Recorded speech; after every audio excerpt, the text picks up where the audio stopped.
বাস আর বাস যাচ্ছে, মানুষ বুঝতে পারছে না রে ভাই, মানুষই বুঝতে পারছে না যে কোন সাইড দিয়ে বাস যাচ্ছে।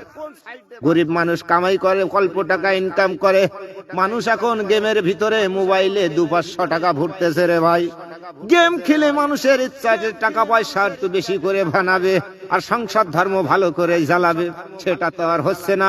বিদেশি আলারা কি কল্পনা করেছে তোমরা তো জানো না, তোমরা তো জানো না কি কল্পনা করেছে। বাংলাদেশে 18 কোটি মানুষ হয়েছে, এই 18 কোটি মানুষের ভিতরে যদি 5 কোটি মানুষ এই কিরাস খেলে, এই কিরাস যদি 5 কোটি মানুষ খেলে, 200 টাকা করে হলেও দেখতে যান কত টাকা আসে। বিদেশের আলারা টাকা নিয়ে যাচ্ছে আর বাংলাদেশের মানুষ পাগলের মতন শুধু মোবাইল ভরছে আর কিরাস খেলতেছে।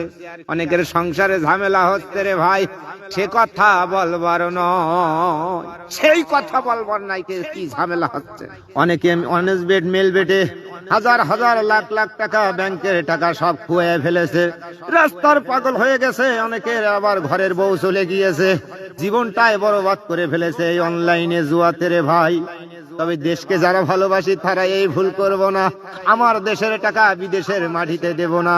যদি আমার দেশটাকে ভালোবাসিস রে ভাই, তাহলে মোবাইলে যদি তোর অনেক বেড গেম থাকে এক্ষুনি ডিলিট করতে চাই এই মুহূর্তে।